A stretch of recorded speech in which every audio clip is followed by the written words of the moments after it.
She has a thank you, Samlata.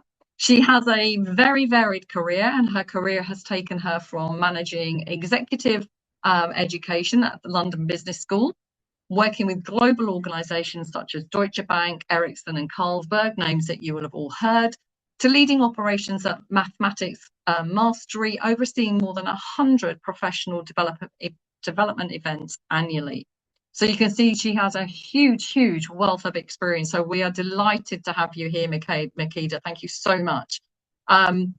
She's now serving as a program director at WEN, where she designed and delivered their signature leadership development program. So in 2019, Makeda founded Makeda Alleyne Programs Limited and created Grounded Authority, a leadership development program built on a simple but powerful insight that the most significant barriers to leadership effectiveness are not external, they're internal. So Makeda, as I said, she is an absolute specialist. And as it says here, she is a leadership development specialist. And the subject she's going to talk to us about over the next hour is fear in the room, the leadership conversation that nobody's having. So Makeda, thank you so much. Welcome. And thank you for joining us today. As we go through, would you like people to put things in the chat? Would you like them to ask questions? Would you like to save it to the end? How would you like it to be managed today, Makeda? What works for you? Let's put it in the chat, and you can raise anything as we go along, but I'll also leave some time at the end for Q&A. Perfect. Thank you so much. Well, on that note, we have 17 people now, so we will make a start. So over to you, Makeda. Thank you so much. Thank you so much, Karen. Appreciate the introduction, and good afternoon, everyone. I'm Makeda Alleyne. As Karen said, I'm a leadership development specialist. But before I even get into today's presentation, today's Lunch and Learn, I always like to do a little bit of a pulse check. So I want to check with everyone on the call today. Karen just said there's 17 of you. I want you to go in the chat and drop one word that describes how you're feeling right now. One word to describe how you're feeling right now. I know it's, 12 o'clock on a Wednesday afternoon. I'm going to go in the chat and see what you guys wrote, right? So just drop one. Christine, you're tired. Okay, Christine is tired. Hopefully this is going to perk you up. Motivated. I love that, Sophia. Excellent. Wendell is feeling great. Okay, excellent. Great. Rested, Jackie. Okay, excellent. Keep them coming. Keep them coming. Overwhelmed. Hopefully this can tackle your overwhelmed a little bit, Nikita, and relax. Okay, we're seeing a whole host of things in terms of how everyone is feeling. Okay, so let's kick things off. Today's session, today's Lunch and Learn is all about fear in the room, the leadership conversation that nobody is having. We talk a lot about a lot of things when it comes to leadership development, but fear usually isn't one of them. And in my 20 years working in L&D, one thing I know for sure is that fear is a major hidden barrier to leadership performance. And what remains hidden becomes expensive. So we're going to have a great time today over the next hour. It's going to be insightful, it's going to be informative, and it's going to be interactive. And speaking of interactive, thank you to everyone who has their screens on already. If you are, your camera on already, rather, if you are able to turn on your camera, that's great. It's always good to see that interaction. I say this webinar is a dialogue, not a monologue. So I'll be asking questions throughout, and I want to see you in the comments, just as you told me just now how you were feeling today. I want to see your comments with your thoughts, reactions. If I'm saying anything that's hitting home, let me know that in the comments so I know what's really landing with you. I always say the more you put in, the more you get out. And as I just told Karen, if you have any questions, you can go along and pop them in the comments as we go along with the webinar, but I'll also leave some time for Q&A at the end. So I know some of you may have attended some Lunch and Learns previously, but today's Lunch and Learn is going to be a little bit different. Yes, we're looking at you as an HR professional, but more than that today, we're looking at you as the person, the human who shows up to work every single day with their own inner landscape that no one really knows about and no one really talks about. So we're going to cover four main things today. We're going to uncover why fear rarely looks like fear and to spot it in your own leadership. We're going to understand what your avoidance is actually costing you. We're going to discover why fear isn't the enemy and how to use it as fuel instead. And then you're going to leave with some practical tools you can use the next time fear shows up for you in your own leadership. So with that said, Karen gave a really great introduction. But if you will allow me to, I like to give you a little bit more of my background, something that really doesn't show up in my bio. So I really want to set the scene so you can understand a little bit about my background and where I'm coming from. So flashback to 2017. And I just been promoted to the head of my department, head of training and operations. And something happened that I didn't quite have the name for. I was putting a lot of pressure on myself to get everything right. Actually, I say more than right. I wanted everything to be perfect. There was no room for mistakes as far as I was concerned, because God forbid I risk anyone thinking that there was an error in promoting me. I was also somehow became really hesitant to take risks. So I stuck to what I knew worked and what I knew was safe. And also at that time, back in 2017, I was working myself to the bone. I'm talking insane hours, pushing myself to the absolute limit, over preparing for every meeting, checking and rechecking emails, checking and rechecking projects, second guessing decisions that I'd already made, saying yes to every request that came my way. I told myself at the time, I just have high standards. I just care about quality. I was just being really thorough. That's what I told myself. And then in 2018, I had a breakdown. When I came out the other side and started to understand what had actually happened, I realized something that really stopped me in my tracks. Everything I'd been doing, the perfectionism, the risk avoidance, the over preparation, none of it was about standards or quality or thoroughness. It was fear that was running my life, that was running the show the whole time. And I hadn't seen it because it never once announced itself as fear. Fear is the most common and least discussed driver of leadership behavior. And most leaders have absolutely no idea that it's actually running the show. And I get it. Some of you might be thinking, that fear is something soft that belongs in a therapy session. But today I want to show you otherwise. I want to show you what fear actually looks like, because I promise it almost never looks like fear. In all the years that I've coached professionals, I've never had, maybe one time, let me not tell a lie, maybe one time I've had a professional, a leader come to me and say, Makeda, I'm struggling with fear. It's always something else another way that it presents itself. So I want to give you quickly 10 examples of just some of the masks fear wears in leadership. And as I go through each example, I want you to drop the number in the comments if it resonates with you, whether it resonates with you currently or whether it's something that you've experienced previously. So if we just move on to the next slide, these are 10 masks that fear wear in leadership. The first one is number one, procrastination on difficult decisions. So I'm talking the things that keeps getting pushed back to the next week and the week after that. That procrastination, that fear that's actually at play, the fear underneath, the fear of making the wrong call. So if you've ever procrastinated on difficult decisions, drop number one in the comments for me. Number two, avoidance of difficult conversations. So we're talking about the performance issue that's been sitting in the room for 6 months because you're too scared to have that uncomfortable conversation that needs to happen. The fear operating underneath that, the fear of conflict and the fallout that it might cause if you were to have this difficult conversation. If number two resonates, drop that in the comments for me. And we move on to number three, the third mask that fear wears in leadership: micromanagement and struggling to delegate. I used to really struggle to delegate at one time. And on the surface, it looks like a control issue, right? I don't want to let go of control. But underneath that is almost always a fear of things going wrong and a deep, quiet anxiety about what that would mean about you if you delegated and things were to go wrong.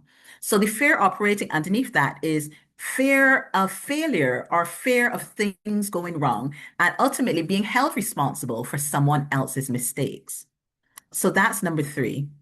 Number four, we move on to perfectionism and over preparation.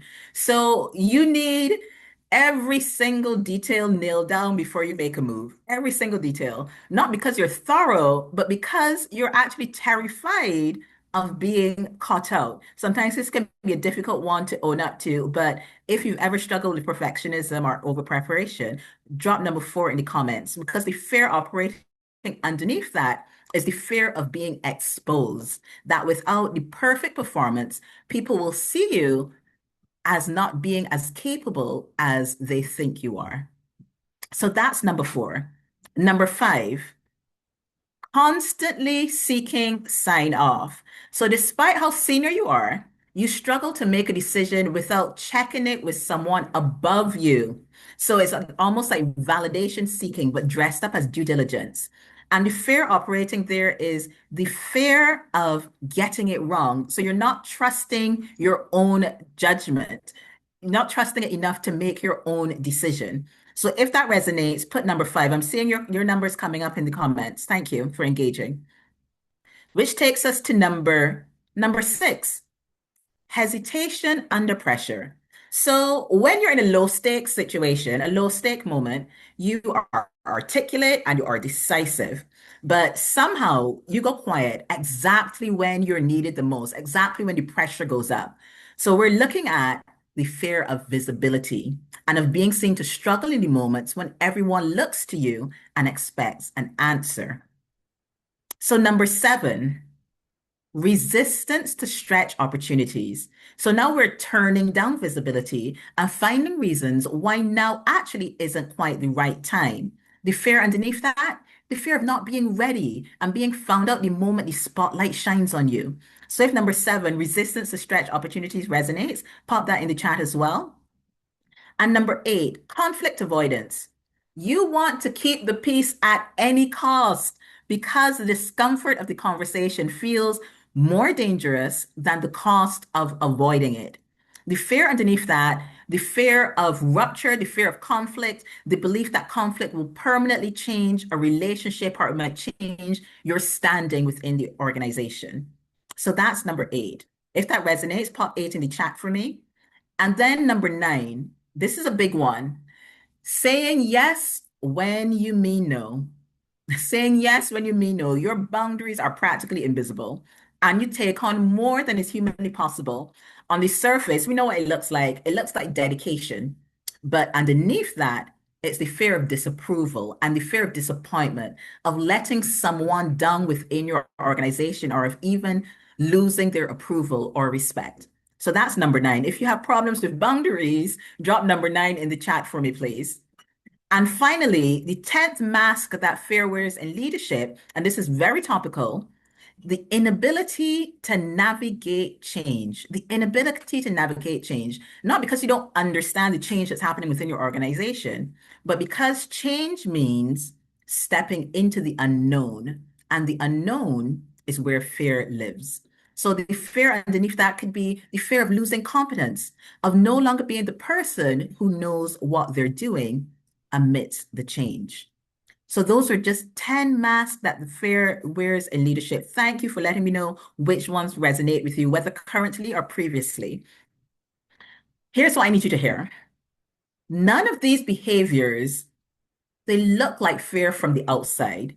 What they look like might be capability gaps. So they might say, oh, this is just our, even like personality traits. This is just the way someone is. And when you're viewing it as capability gaps, that means the behaviors get misdiagnosed. And in my years of experience, I have no doubt that your capability is there. That was never the issue. What's getting in the way is what I like to call the inner landscape. So we're talking about the fear, the self-doubt, and the quiet emotional patterns that override everything you know the moment the pressure goes up. And most leadership development, unfortunately, never touches it. So those are the 10 masks. I'm going to pause here, Karen, and if there are any questions, feel free to drop them in the chat, or if anything that I shared so far resonated, you can drop that in the chat as well.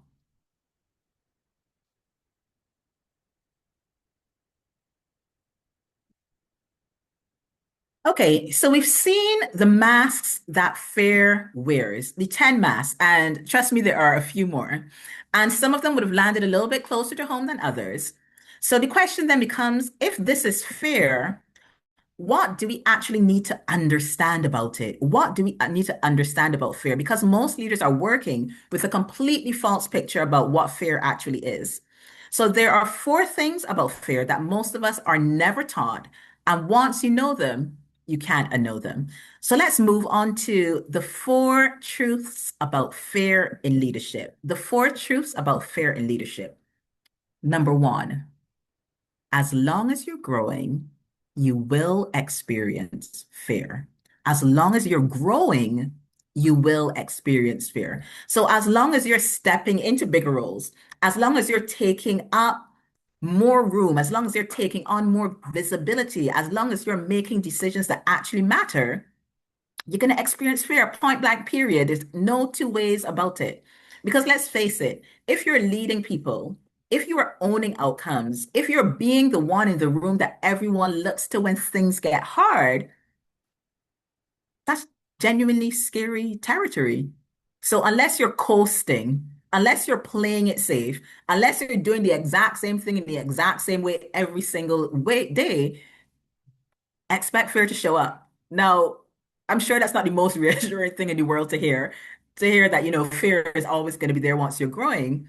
That's probably not what we signed up to this webinar to hear, but we're keeping it real at the moment. And actually, when you think about it, it should be a little bit reassuring because what that means is that you can stop working so hard to make the fear disappear before you act.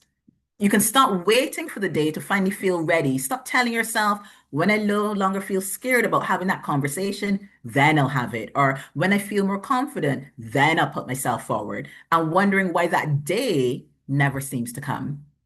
So, the game changer, which we're getting into today, is learning how to lead effectively, even in the face of your biggest fears. So, that's truth number one. As long as you're growing, you're going to experience fear. Truth number two, everyone has it. Everyone experiences fear. Sometimes it's easy to feel like you're the only one in the room battling with fear. Everyone else somehow miraculously seems to have it together. The CEO who walks into every room like they own it.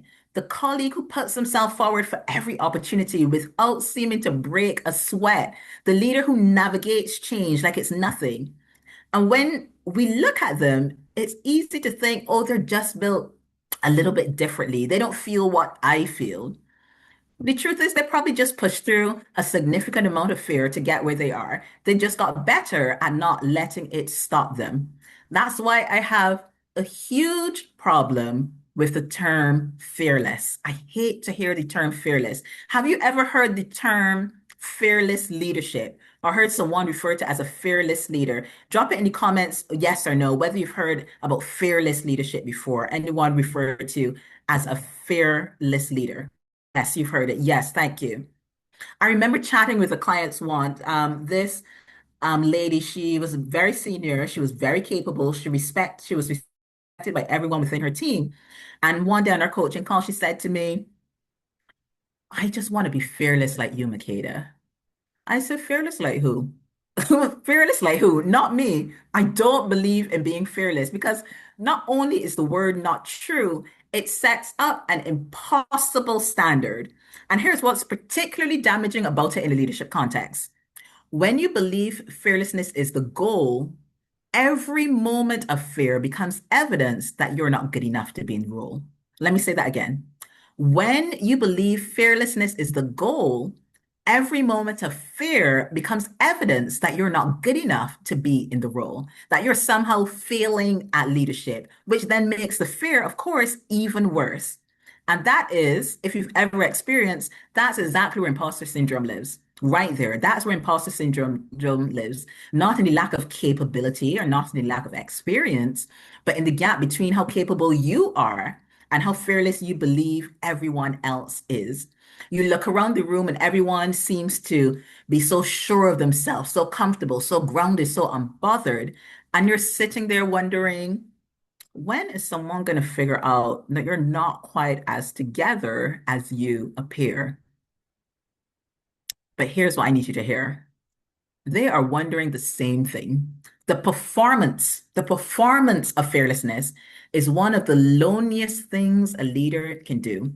And almost everyone in a leadership role does it to some degree. And if you're feeling particularly brave and you want to drop in the comments, yes, I perform fearlessness sometimes. And, no judgment here. If you feel brave enough and you want to drop that in the comments, please do so now.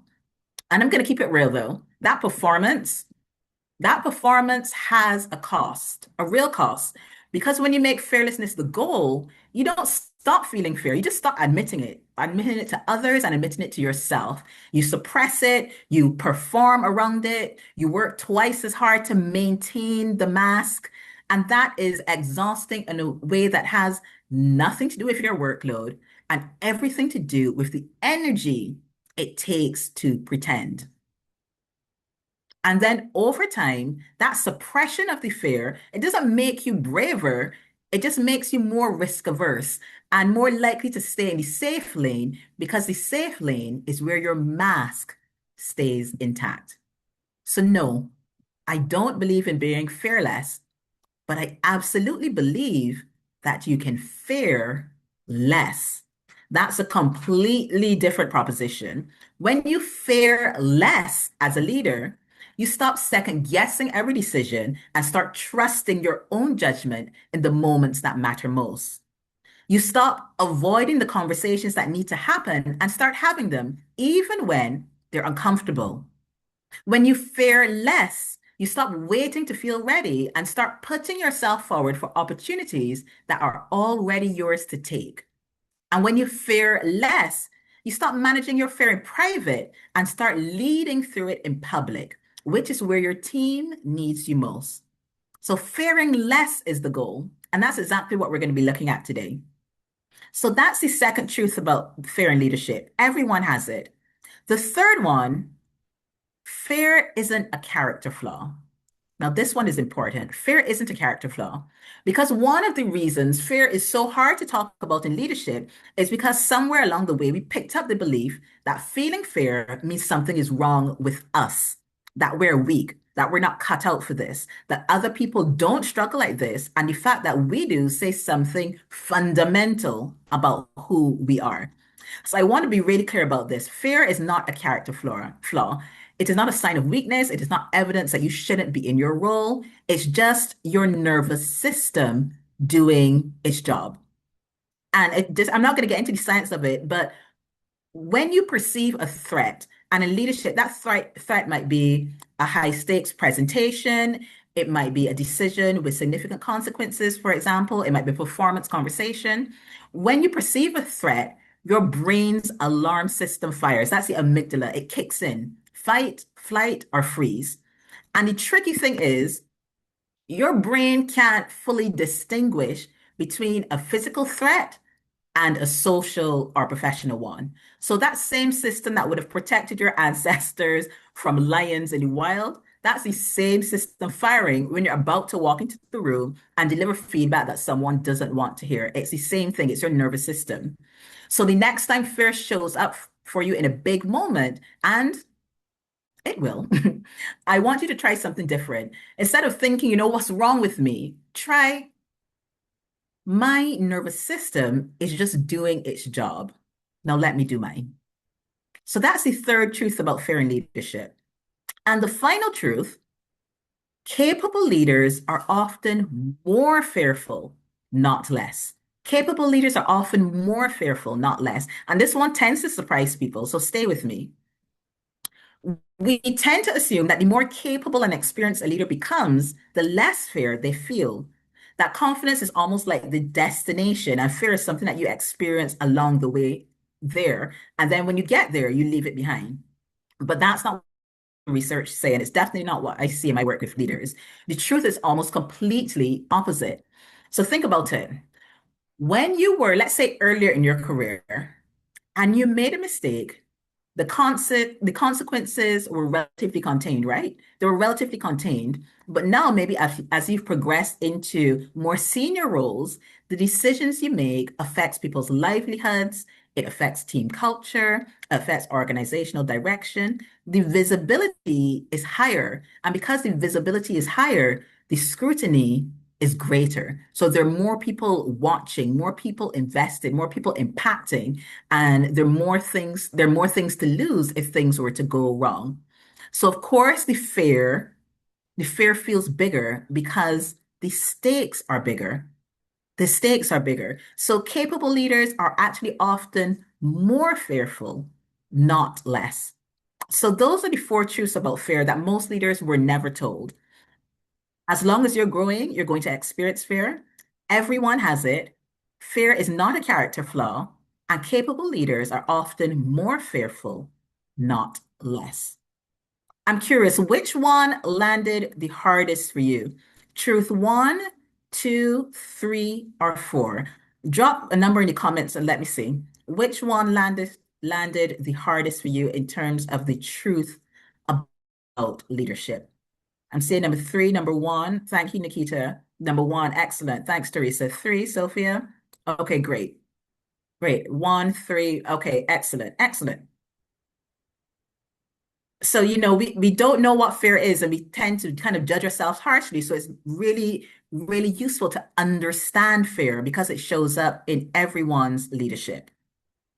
So let's move now to steps to take when faced with fear.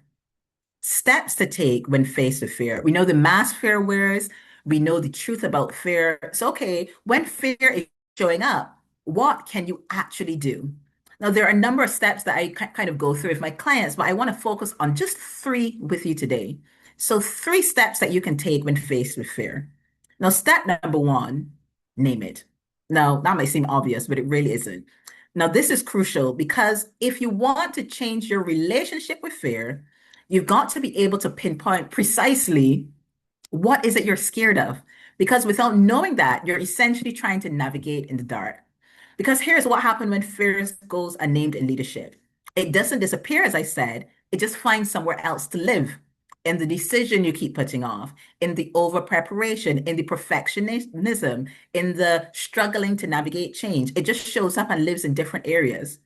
So, what is the fear that's quietly running the show in your leadership right now? What is the fear that's quietly running the show in your leadership right now? Is it fear of failure and what it would say about whether you deserve to be where you are? Is it fear of being exposed? That someone will finally see through the capable exterior that you've been presenting at work? Is it fear of getting it wrong, especially publicly in front of people whose respect you've worked super hard to earn? Is it fear of conflict and the fallout that may come as a result of that? Is it fear of visibility, of being seen, scrutinized, found wanting? What about fear of letting go of control, of standards? Or maybe it's the fear of not knowing, which feels incompatible with the authority that you have in the room. Or is it fear of success and the increased expectation and isolation that might follow when you are successful? Now, you don't have to name it out loud if you don't want to. If you're feeling brave, do drop it in the chat. But I want you to name it to yourself right now. Sit with it for a second. What is the fear that is quietly running the show in your leadership right now?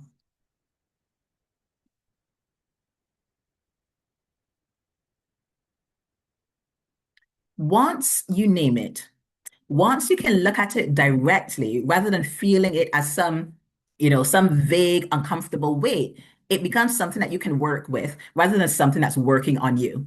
And that's what we're going to next. So step number two, step number one, name it. Step number two, stop catastrophizing. Stop catastrophizing. Has anyone heard the term catastrophizing before? Drop a yes or no in the comments if you have. Catastrophizing. And thank you, Bailey and Beatrice, for dropping your fears in the comments. I really appreciate your honesty. So, Sophie, you've never heard of catastrophizing? No. Okay, Karen has heard of it before. Catastrophe, yes, of course, it's linked to catastrophe. Excellent.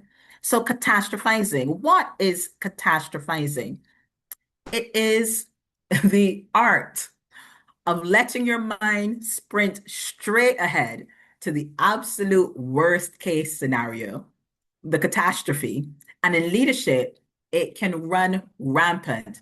So, what if I make this call and it is completely wrong?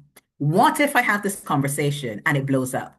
What if I put myself forward and realize I'm not ready? What if I say the wrong thing in a meeting and lose all credibility? What if, what if, what if, what if? It's a spiral. And that spiral is paralyzing because it makes the risk of taking action feel enormous while the cost of doing nothing feels invisible. I'm going to say that again. When you catastrophize, it makes the risk of taking action feel enormous while the cost of doing nothing feels invisible, which is precisely why it's such an effective trap. Now, you could try flipping it. Instead of thinking about worst case scenarios, I'm going to think about best case scenarios. So, what if it goes well? What if the conversation actually improves things? What if you put yourself forward and they say yes? And sometimes thinking about best case scenarios, I'm not knocking it. Sometimes it actually really does help. But if you've ever tried positive thinking when the fear is really loud in your head, you'll know that it can sometimes feel like putting a plaster on a broken egg. The spiral is too loud for it to cut through. So here's something that I want to share with you that's much more effective. And that is the 4 questions. The 4 questions. The next time you catch yourself spiraling, these are the 4 questions I want you to ask yourself. And you're going to want to write these down. And if you can think, as I'm going through these questions, if you can think of a specific situation you're facing right now, go ahead and apply these questions as we go through them, and we'll see how it helps you come out the other side. So the first question, you're facing fear, you're caught in that spiral. What if, what if, what if? Question 1, what's the absolute worst that could actually happen? What's the absolute worst that could actually happen? I'm not talking about vague, looming sense of disaster. It's going to be uncomfortable. Things are going to go wrong. The specific thing. So say it out loud. Name it clearly. Okay. Loads of errors get made after delegating. It pushes the project back and I get blamed for the mistake. A decision turns out to be wrong. It costs the organization loads of money. A presentation doesn't land. I feel embarrassed. I feel stupid. I look like a fool in front of my colleagues. What's the absolute worst that could actually happen? Really think about it and name it. And once you've thought about it, ask yourself, how likely is it to happen? So put your fear in perspective. Your mind will present this worst case scenario as inevitable, and it almost never is. Most of the catastrophes that our brain kind of thinks up and generates are either improbable, unrealistic, or both. So how likely is it to happen? Very likely, somewhat likely, not likely at all. How likely is it to happen? And number 3, what would you do if it actually happens? What would you do if that worst case scenario you're thinking of actually happens? Now, this is the most powerful question of the 4, I'll say, because having a rough plan about what you're going to do transforms the unknown into something manageable. And it takes away fear's greatest weapon, which is the illusion that you wouldn't survive it. So what would you do if it actually happens? What would you do if you delegate? The person who you delegate to made loads of mistakes and it pushes the project back. What would you actually do if that was to happen? And then number 4, okay, that's what I do if it's happened. And this is the worst case scenario I'm thinking of. What's a more realistic picture of what would happen? What's a more realistic picture of what would happen? Not the best case, not the worst case, the most likely case. Most leadership moments have a range of possible outcomes, and most of them are nowhere near as catastrophic as fear insists that they are. So what does the middle ground actually look like? What does the middle ground actually look like? And I'll tell you a little bit about a loop that sometimes you can find yourself caught in. When catastrophizing goes unchecked, it feeds directly into avoidance. So you're thinking about what if, and you're thinking this worst case scenario, and it feeds into avoidance and creates a loop. So you feel fear, you catastrophize, you avoid, you feel temporary relief. Then you feel fear again, you catastrophize, you avoid, you feel temporary relief. And fear grows and avoid again, and it just turns into this loop. These four questions are how you break the loop. These four questions are how you break the loop. Which of the four questions feel most powerful for you? Because I know for some people, some of them can land differently. So which one feels most, feels most powerful for you to use in the moment? Number one, what's the absolute worst that could actually happen? Number two, how likely is it to happen? Number three, what would you do if it actually happens? Or number four, what's a more realistic picture of what would happen? Let me check the chat. Which one feels the most powerful to you? One, then four. One. Okay, number two, how likely is it to happen? Thank you, Sophia. Number four. Okay, number four as well. Okay, what's a more realistic picture? And that's good as well, because you could, if it's happening in the moment and you really almost need to kind of pull yourself out of that spiral, you can just go, okay, what's a more realistic picture of what's going to happen? So you can very much kind of jump to number four, as Sophia, Jackie, and Odile said. Okay, so that's the step two, things you can do when faced with fear. So we said name it, we said stop catastrophizing. And the third one is step three, transform your relationship with fear. What does that mean? Transform your relationship with fear.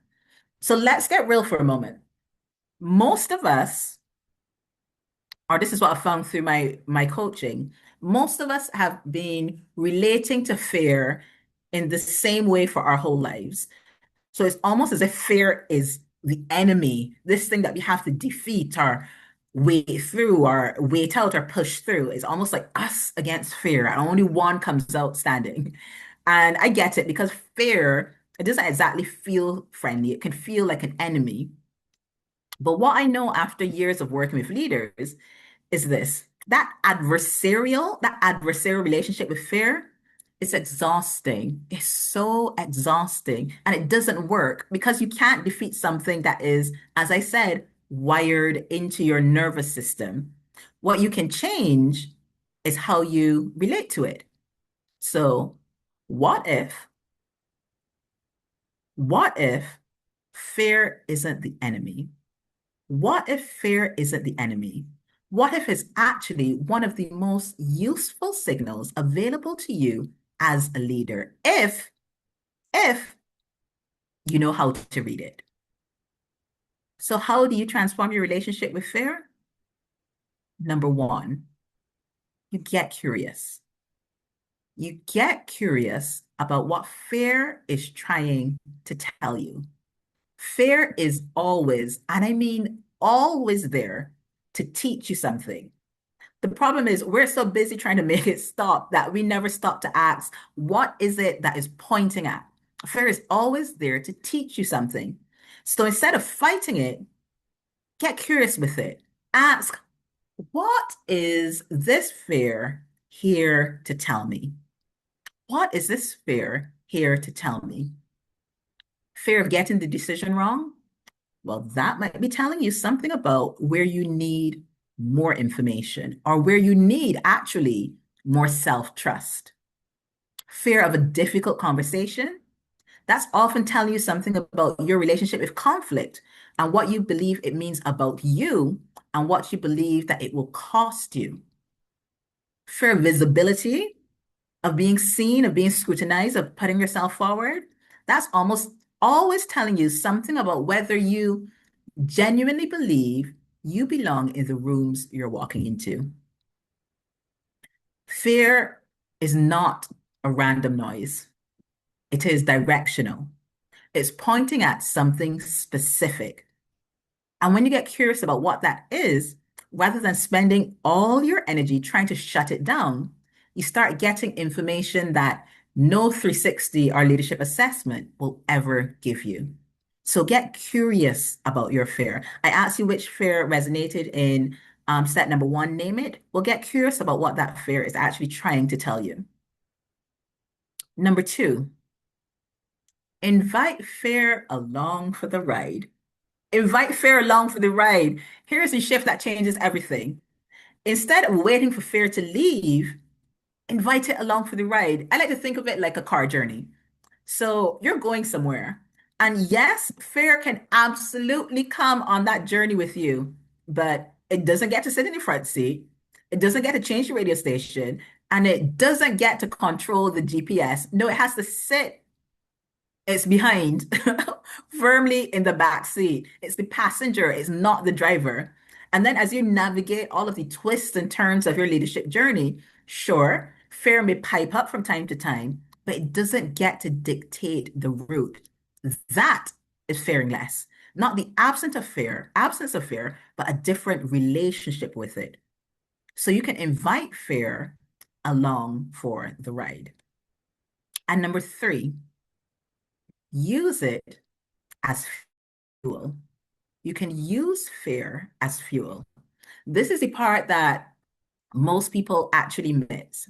And it's the part that separates leaders who are occasionally brave from leaders who are consistently courageous. Here's the thing. Courage cannot exist without fear.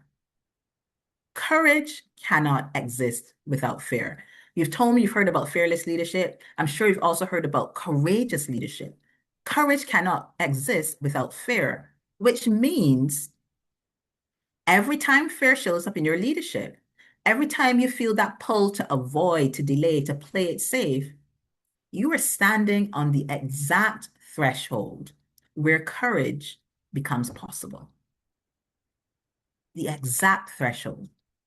And the leaders who create the most impact are the ones who learned how to feel the fear and use it as information, as energy, as the signal that something important is at stake and that they are exactly the right person to address it. So the next time fear shows up for you in a big leadership moment, whatever that leadership moment may be for you personally, try this reframe. This is not a stop sign. This is fuel that I can use, because it is. So there you have it, 3 steps. 3 steps you can take when faced with fear. You can name it. You can stop catastrophizing and ask yourself those 4 questions. And you can transform your relationship with fear. Which of these can you see yourself implementing? Which of these can you see yourself implementing? Drop it in the comments. Are you going to get curious? Are you going to invite fear along for the ride? Are you going to use it as fuel? Are you going to do all 3? Are you going to do all 3 of them? Use it as fuel. Thank you, Christine. Oh, I'm seeing a lot of use it as fuel. Thank you, Tisha. Wendell, count 3, use it as, I like that, because courageous leadership. So courage can only exist where there's fear. Renee is saying that she's going to use all 3 of them. I love that, Renee. I love that. Okay. Before I bring it all together for you, I want to pause here for any questions, comments, or observations. I left some time at the end for questions or comments or observations so we can have a little bit of a conversation. As I said, it's a dialogue, not a monologue. So drop them in the comments, or I'm sure it's fine, Karen, if you have a question or observation, I'm sure you can just take yourself off mute, or you can raise your hand and we can have a discussion. Maybe fear is showing up in your leadership at the moment in a particular way, and you have a question about how to approach it. Absolutely. Yeah. Can unmute.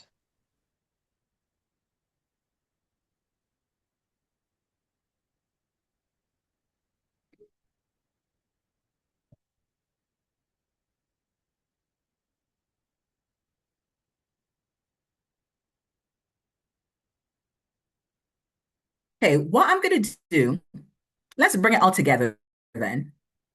So we came in today talking about fear in the room. And what I hope you're leaving with is the understanding that fear has always been in the room. In every leadership meeting, every difficult decision, every conversation you've been putting off, it's been there the whole time. We just hadn't actually named it. And that's what today was about. Not eliminating fear, but shining a light on it, understanding it, and starting to change your relationship with it. So let's do a quick recap of what we covered today.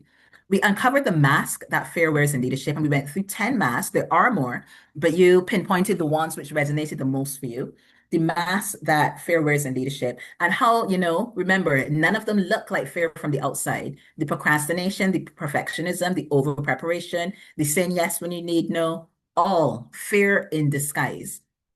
We looked at the four truths about fear that most leaders were never told: that it's universal, that it grows with you, that is not a character flaw, and that if you're feeling more of it, it probably means that you're doing something right. And we also talked about what to do the moment when fear shows up. So naming it so it loses its power, interrupting the catastrophe spiral with those four questions. And some of you said which ones you think you're going to lean on the most, and breaking the avoidance loop before it tightens. So that fear, catastrophize, avoid, fear again, that loop that we talked about. And then we talked about the real shift, transforming your relationship with fear. So getting curious about what it is that it's trying to tell you, and then letting it come on the journey with you without letting it drive, and then using it as fuel that courage actually runs on. That is the leadership conversation that nobody's having. And we've just had it. So I want you to take a moment and think. And I'm going to be looking in the comments. So I really want you to share this in the chat for me. What is the one thing you're taking away from today? What is the one thing you're taking away from today? And I'm going to pause while I go to the chat. And if it's easier, just take yourself off mute and tell us what's the one thing that you're taking away from today. Well, I'll take myself off of mute, Makeda. And I think for me, I think that the key for all of this is the naming the fear, because I think once you name the fear, you can then do the other steps. So, but actually really understanding it in the first instance. So that's me. Oh, thank you for that, Karen. That's so key, because if you can't name it, you can't address it. And you might keep telling yourself, oh, I have a procrastination problem, or oh, I have a perfectionism problem, when it's actually a different fear that's actually operating it. It's very easy to see the symptoms without getting to the root cause. So it's really important to understand the root cause, because that's where you're able to make a change. Thanks, Karen. Jackie has her hand up. Jackie? Hi, Jackie. Good afternoon. Thank you, Makeda. And I think that you raised a lot of points and you dropped some nuggets that resonate with all of us, I believe, on our leadership journey. One of the things which I think is very powerful is the fact that you have identified courage as a component of fear. It is born, if you will, out of fear. It's birthed out of, our courage is birthed out of fear, I think. But one thing I wanted to ask, if you could comment on, if you don't mind, is the whole concept of when people think of leadership, generally speaking, I don't want to just say this in a complete way, but most of the time, fear does not compute. Fear is not a component of what leadership looks like, especially within certain spheres, certainly in HR. Persons talk about confidence, you talk about being, that person who's assertive, and a lot of those terms do not resonate or do not combine themselves with fear. So I'm just wondering how much of how we are told to show up, whether it be self-taught or otherwise, is going counter to some of the things that you said today. And thank you very much. I know, you're so welcome. Another thing that we hear about leadership is authentic leadership, don't we? We've heard about authentic leadership. But what if in your role within HR, and you were able to have conversations about how you're actually feeling? I began the conversation by saying, you're all HR professionals, but I'm talking to the person showing up on today's call. I'm talking to the human showing up as today's call. So I don't think it's in conflict. I think one of the things you need to ask yourself is whether your organization has created an environment where you can have those honest conversations about how you're feeling as a leader. Because, if you shouldn't be put down, or nothing bad should happen to you if you are in a role and you kind of speak to your line manager and you say, I'm actually feeling a little scared about this presentation I have to do. So I'm just wondering whether the environment that you're working is one which supports having that honesty about how you're actually feeling, because it shouldn't be in conflict. It shouldn't be in conflict, Jackie. They should be able to exist together. Yeah, thank you. Very Yes, true. well, I'm seeing some of the takeaways in the comments. I'm seeing how to manage catastrophizing fear. Thank you. Thank you, Tanya. Do it afraid. Thank you, Wendell. Fear does not make us less competent. Yes, and we need to understand the root cause. Thank you, Wendell. I'm taking away acknowledging the fear, allowing the fear to take up space while I push forward. I love that. Thank you. Bring us along with you for the ride. Strap it into the back seat. Listen to the music in the car and not the fear in the back. Exactly. Arrive at your destination. Leave the fear in the back seat. Psychological safety. Yes, Karen, you need to have that psychological safety to have those conversations as well. If there are any other takeaways, you can raise your hand or take yourself off mute.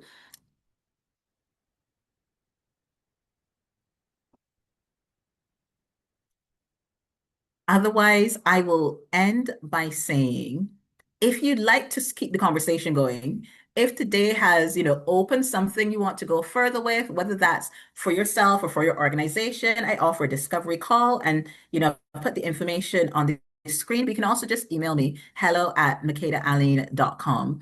And if anything today has made you think about, I wonder what this could mean for the leaders in my organization, you can bring that to the discovery call as well. And if you want to keep connected and keep exploring this territory, I've been slacking a little bit on LinkedIn, but I'm picking back up from next week. Find me on LinkedIn. I share ideas around fear, around leadership development, around confidence, around leadership values on LinkedIn regularly. I just want to close by saying a massive thank you to her for this space, and thank you to every single one of you for showing up fully and for showing up honestly. I know it's a conversation that's not often had, which is why it's called the leadership conversation nobody's having. So thank you for bringing your whole self to today's conversation. It has been an absolute pleasure. Thank you. Makeda, thank you so much on behalf of HRMAB. I think it's been an absolutely fabulous session, and I think for most people, hopefully we can look at this with two hats on. So one for our own selves in terms of how we kind of operate on a daily basis in the roles that we have, but also as HR professionals as to how we can potentially help others around us to see some of these elements that you've talked about today. Clearly you're the expert, but there are things here that we will be able to share with others from the information you've given us. So really, really fantastic session. Thank you so much, Makeda. And on behalf of HRMAB, thank you very much for joining us today. Clearly you can see from all of the emojis and reactions that you're getting that, everyone has really thoroughly enjoyed the session. So I would just put in a reminder to everybody, there was a link in the chat to make sure that you give your feedback in terms of the session. Obviously we can see it here, but great if also we can get it back through to HRMAB so we know what to keep providing for our HR professionals in the country. And yes, thank you so much again, Makeda. And on that note, everyone have a fabulous rest of the day, and we'll see you again on another Lunch and Learn. Thank you. Thank you, everyone. Enjoy the rest of your day.